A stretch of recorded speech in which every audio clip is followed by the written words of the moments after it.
अखिलेश यादव सरेआम पत्रकारों से उनकी जाति पूछते हैं। राहुल गांधी लोकसभा में पूछते हैं कि हलवा सेरेमनी के दौरान जो अधिकारी खड़े हैं वो किस जाति के हैं।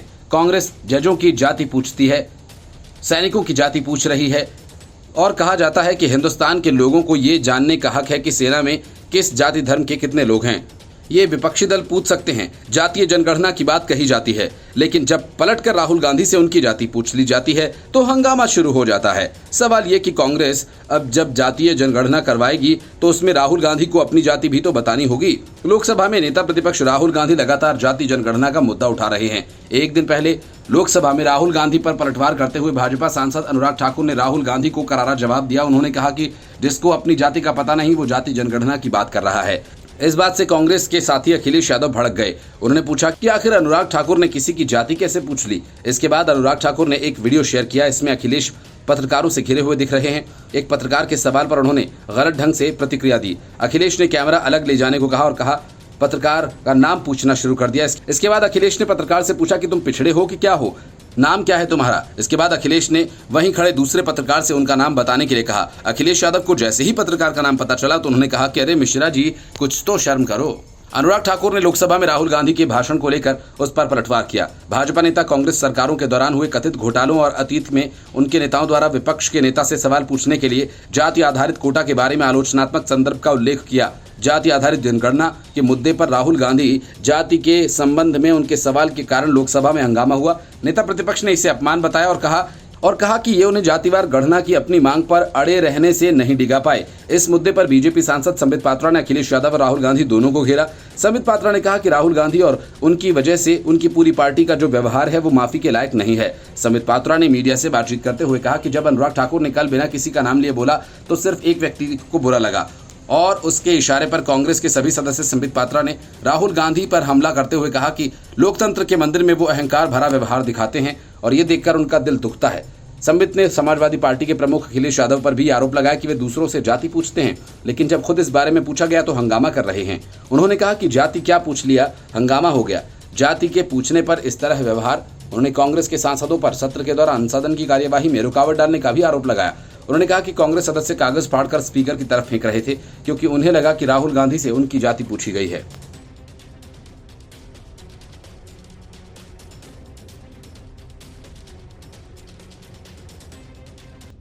अधीर रंजन चौधरी को कांग्रेस ने अपमानजनक तरीके से किनारे लगा दिया। ममता बनर्जी की राह का सबसे बड़ा कांटा निकल गया और कांग्रेस के लिए ममता बनर्जी के साथ गठबंधन करना अब आसान हो गया। हालांकि अधीर रंजन चौधरी ने प्रदेश अध्यक्ष पद से चुनाव के नतीजों के बाद साफ कर दिया था, लेकिन अब कांग्रेस ने अचानक बिना अधीर रंजन चौधरी को सूचना दिए पूर्व अध्यक्ष कह डाला, जिससे नाराज अधीर रंजन चौधरी ने मल्लिकार्जुन खड़गे के खिलाफ मोर्चा खोल दिया। अधीर रंजन चौधरी ने अध्यक्ष पद से हटाने और चुनाव के दौरान मल्लिकार्जुन खड़गे के दिए बयान को गलत बताया। खड़गे ने चुनाव के दौरान जरूरत पड़ने पर अधीर को बाहर का रास्ता दिखाने की बात कही थी। बंगाल कांग्रेस में मचे इस बवाल के बीच रामदास अठावले ने अधीर रंजन चौधरी को एनडीए में शामिल होने का खुला ऑफर दे डाला, तो दूसरी तरफ टीएमसी ने अधीर रंजन चौधरी को बीजेपी का एजेंट करार दिया। और इसके पहले अधीर रंजन चौधरी ने कहा कि मैं अस्थायी अध्यक्ष था, फिर भी मैंने बंगाल में कांग्रेस को जिताने की कोशिश की। चुनाव से पहले हमने संयुक्त रूप से वाम मोर्चा के साथ गठबंधन का फैसला लिया था, लेकिन चुनाव के बीच जिस तरह से खड़गे ने बयान दिया वो मुझे बुरा लगा। अधीर ने आगे कहा कि चुनाव के बाद मैंने खुद इस्तीफा भेज दिया था, लेकिन इस इस्तीफे पर क्या हुआ इसके बारे में मुझे कोई जानकारी नहीं दी गई। अधीर के मुताबिक जब बंगाल कांग्रेस के नेताओं ने दिल्ली में मेरी अध्यक्षता में बैठक बुलाई तो मुझे इस बैठक में पूर्व अध्यक्ष बताया गया। ये मेरे लिए बहुत ही बुरा था। पार्टी हाईकमान शिष्टाचार का भी पालन नहीं कर रही। पार्टी महासचिव और बंगाल कांग्रेस प्रभारी गुलाम अहमद मीर कहते हैं कि लोकसभा में करारी हार के बाद अधीर रंजन चौधरी ने खुद कांग्रेस हाईकमान को इस्तीफा भेजा था। अब हम इस इस्तीफे की प्रक्रिया को आगे कर रहे हैं तो अधीर मीडिया में बयान दे रहे हैं। उनके मुताबिक बंगाल को लेकर कांग्रेस हाईकमान गंभीर है। अधीर की अध्यक्षता में कांग्रेस चुनाव नहीं जीत पाई। अधीर खुद अपने गढ़ में हार गए। आप लोगों ने उन्हें हटाए जाने की सूचना क्यों नहीं दी? के जवाब में मीर कहते हैं कि अधीर खुद जानते हैं कि कांग्रेस के अध्यक्ष बदलने की प्रक्रिया चल रही है और फिर जिस तरह से बयान दे रहे हैं उसमें मेरे पास कहने के लिए कुछ नहीं। परिणाम आने के बाद से शांत पड़े अधीर रंजन चौधरी अचानक से बागी मूड में आ गए और कई वजह इसकी मानी जा रही है। पहला तो यह कि अधीर रंजन चौधरी के समर्थकों का कहना है कि सोमेन मित्रा के निधन के बाद कांग्रेस की कमान दी गई। उस वक्त पार्टी बंगाल विधानसभा में दूसरे नंबर पर थी, लेकिन चुनाव से पहले हाईकमान ने बंगाल को लेकर कोई सख्त स्टैंड नहीं लिया। 2021 के बंगाल विधानसभा और 2024 के लोकसभा चुनाव में कांग्रेस लड़ी तो ममता बनर्जी से अलग, लेकिन ये जमीन पर नहीं दिखी। कांग्रेस का कोई भी बड़ा नेता बंगाल में जाकर ममता सरकार के खिलाफ मोर्चाबंदी नहीं की, जिसका असर ये हुआ कि कांग्रेस को कोर वोटर्स ने भी वोट नहीं दिया। सूत्रों के मुताबिक अधीर अध्यक्ष पद से हटाए जाने की स्थिति में करीबी को ये कुर्सी सौंपना चाहते थे। हालांकि पार्टी हाईकमान ऐसे नेता को अध्यक्ष बनाना चाहती है जो ममता बनर्जी की पार्टी के साथ भी कोऑर्डिनेट कर सके। कांग्रेस की नीति बंगाल में भी गठबंधन आगे बढ़ाने की है। दूसरी तरफ अधीर एकला चलो या लेफ्ट मोर्चा के साथ ही गठबंधन में रहो की नीति की पैरवी कर रहे हैं। अधीर रंजन चौधरी वर्तमान में किसी पद पर नहीं है। बंगाल में उनके हाथ से पार्टी की कमान छिन जाने के बाद उनके आगे की राजनीति आसान नहीं होगी। खासकर तृणमूल के साथ कांग्रेस का गठबंधन होता है तब अधीर रंजन चौधरी को और भी मुश्किलों का सामना करना पड़ेगा।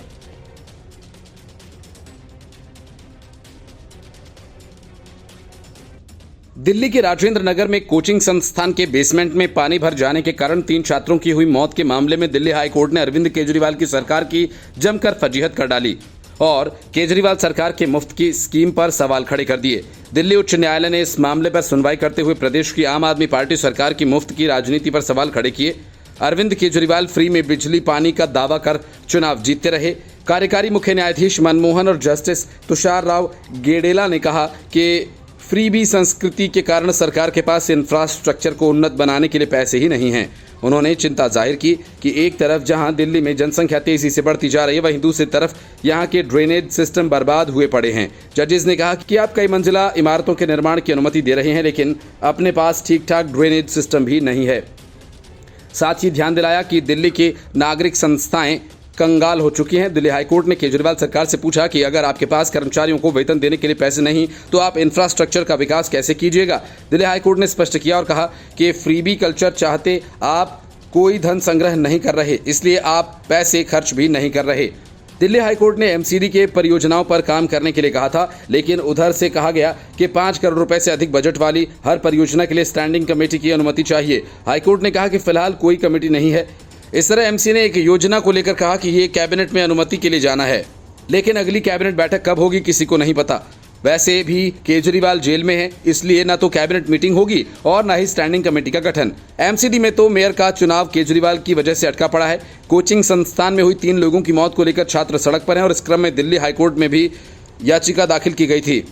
इनमें मांग की गई कि दिल्ली के हर जिले में समिति बनाकर जांच की जाए कौन कौन से अवैध निर्माण हैं। साथ ही जून 2023 में मुखर्जी नगर के कोचिंग संस्थान में आग लगने के बाद प्रशासन ने क्या कदम उठाए, इसके एक्शन रिपोर्ट तलब किए जाने की भी मांग की गई थी। इस मामले पर एक कारोबारी मनोज कथुरिया को गिरफ्तार किया गया जो कोचिंग के पास से पानी भरी सड़क से अपनी एसयूवी चलाते हुए निकले थे। दिल्ली हाईकोर्ट ने कहा कि लगता है कि किसी ने अपना दिमाग खो दिया है। इस मामले की जाँच कर रहे पुलिस अधिकारी आखिर क्या कर रहे हैं।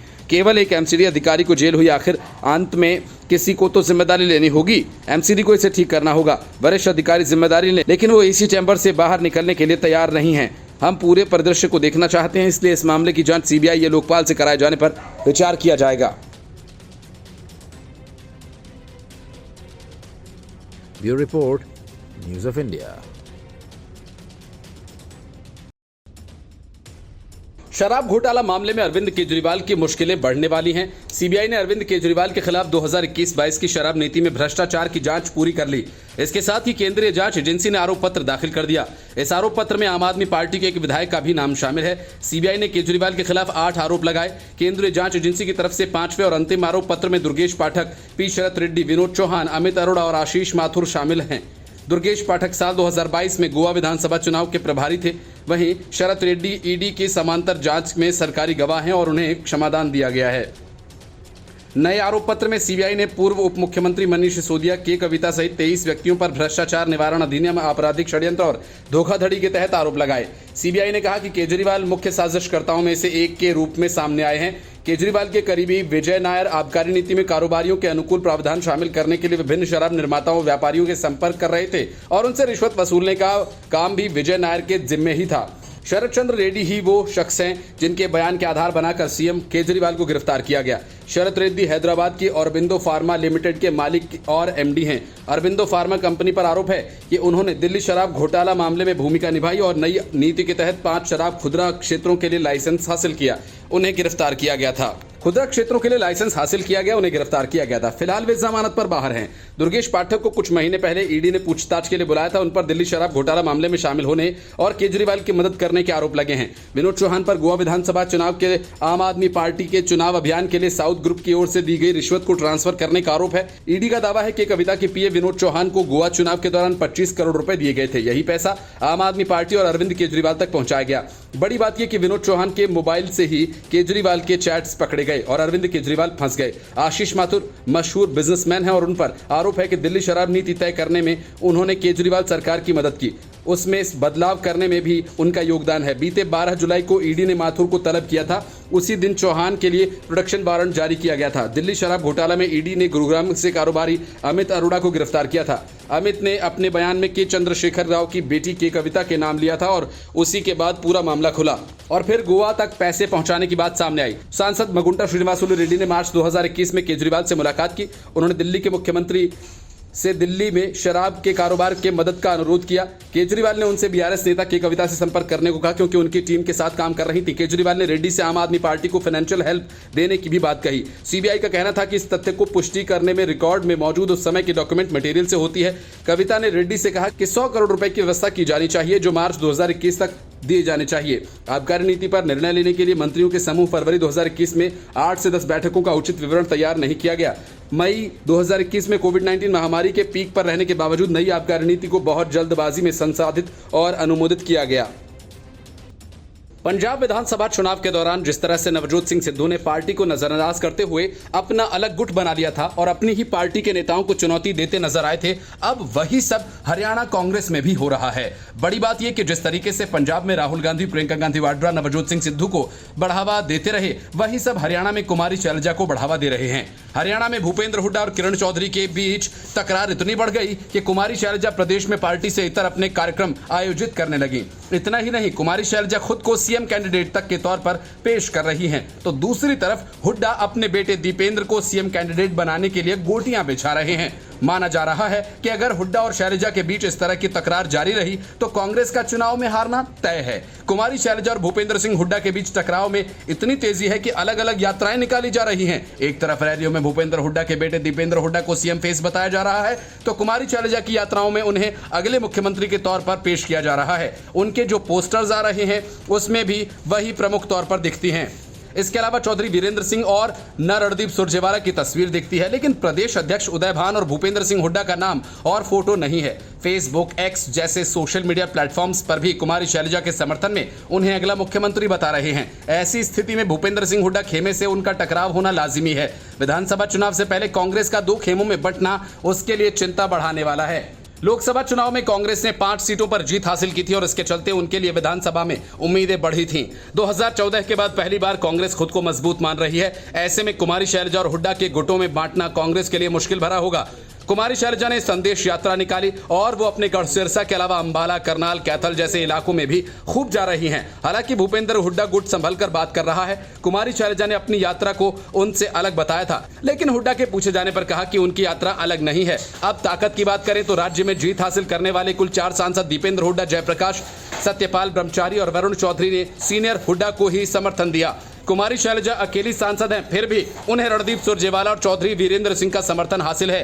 दोनों उनके पोस्टर्स में दिखते हैं और रैलियों में भी खूब नजर आ रहे हैं। इसके अलावा प्रदेश का कोई भी नेता उनके पोस्टर्स में नहीं दिखता। सोनिया गांधी, राहुल गांधी, प्रियंका और मल्लिकार्जुन खड़गे जैसे नेताओं को अलग जगह दी जाती है। ये बात इसलिए हैरान करने वाली है, प्रदेश अध्यक्ष उदय भान को भी वो पोस्टर में जगह नहीं दे रही। कांग्रेस के स्थानीय नेताओं का कहना है इसलिए मुश्किल बढ़ रही है क्योंकि अब तक हाईकमान भी रार को थामने का कोई प्रयास नहीं कर पाया। यदि ऐसा ही चलता रहा तो फिर विधानसभा चुनाव में मुश्किल होगी, क्योंकि भाजपा भले ही झटका खा चुकी है लेकिन उनके बीच गुटबाजी नहीं दिख रही। शशि थरूर जैसे तेज तर्रार सांसद पर लोकसभा में ताबड़तोड़ हमले हों और वो खामोश रह जाएं, इसकी कल्पना भी नहीं की जा सकती। लेकिन लोकसभा में बजट सत्र पर बहस के दौरान शशि थरूर बीजेपी के निशाने पर आ गए, लेकिन वे कोई जवाब देने के बजाय खामोश ही रहे। वजह राहुल गांधी थे, जिनकी वजह से थरूर को सब कुछ सहना पड़ा। असल में एक दिन पहले राहुल गांधी एक दिन पहले चक्रव्यूह और शिव की बारात के सहारे पीएम नरेंद्र मोदी को घेर चुके थे और आज बारी थी अनुराग ठाकुर की। उन्होंने विपक्ष के चक्रव्यूह को भेदने के लिए शशि थरूर की किताब का सहारा लिया। अनुराग ठाकुर ने शशि थरूर के उपन्यास द ग्रेट इंडियन नोवेल के पहले अंश को पढ़ते हुए कहा, 15 अगस्त को एक धृतराष्ट्र देश की गद्दी पर बैठा जो फैबियन सोशलिज्म को मानता था। अब ये कौन है, शशि थरूर खुद बता देंगे। इसके बाद इंदिरा गांधी का नाम लिए बिना अनुराग ठाकुर ने कहा कि प्रियदर्शनी ने कैसे आपातकाल लगाया, इसका भी जिक्र उपन्यास में है। जब अनुराग दनादन गोले दाग रहे थे तब शशि थरूर हक्के बक्के नजर आए। हाजिर जवाबी के लिए मशहूर शशि थरूर चुप रह गए। दरअसल मोदी सरकार के लगातार तीसरे कार्यकाल का पहला पूर्ण बजट पेश किया गया। संसद में इन दिनों बजट प्रावधानों पर बहस चल रही है। बीजेपी सांसद अनुराग ठाकुर ने विपक्षी दलों को तगड़ा जवाब दिया। अनुराग ठाकुर ने शशि थरूर द्वारा लिखे गए उपन्यास का हवाला देते हुए राहुल गांधी और कांग्रेस पार्टी को घेरा। हमीरपुर से भाजपा सांसद अनुराग ठाकुर ने शशि थरूर के द ग्रेट इंडियन नोवेल की पृष्ठ संख्या 245 में लिखी गई बातों को लोकसभा में पढ़ते हुए अनुराग ठाकुर ने कहा कि 15 अगस्त 1947 को प्रधानमंत्री के रूप में नरेंद्र मोदी तो नहीं थे और शशि थरूर कह रहे हैं कि सन 1947 में जिन्होंने सत्ता संभाली थी वो धृतराष्ट्र थे। अनुराग ठाकुर अपनी बात को आगे बढ़ाते हुए कहते हैं कि यहाँ धृतराष्ट्र किसको कहा गया। भाजपा सांसद ने कहा कि स्पीकर महोदय ने हमें बांध रखा है कि उस समय के नेताओं का नाम नहीं लेना। अनुराग ठाकुर ने कहा कि देश के प्रथम प्रधानमंत्री को धृतराष्ट्र हमने नहीं कहा, इन्हीं की पार्टी के सांसद ने द ग्रेट इंडियन नोवेल में लिखा है। उन्होंने मजाकिया अंदाज में पूछा कि शशि थरूर जी कहाँ हैं, कहीं छुप तो नहीं गए। अनुराग ठाकुर जब लोकसभा में बहस में हिस्सा ले रहे थे उस वक्त स्पीकर की कुर्सी पर जगदम्बिका पाल विराजमान थे। अनुराग ठाकुर के तीखे वार पर उन्होंने भी चुटकी लेते हुए कहा कि आप तो शशि थरूर को शो कॉज नोटिस दिलवा कर रहेंगे। भाजपा सांसद अनुराग ठाकुर यही नहीं रुके, उन्होंने थरूर के उपन्यास के पेज नंबर 293 पर लिखी गई बातों का उल्लेख करते हुए इंदिरा गांधी द्वारा लगाए गए आपातकाल का भी उल्लेख किया।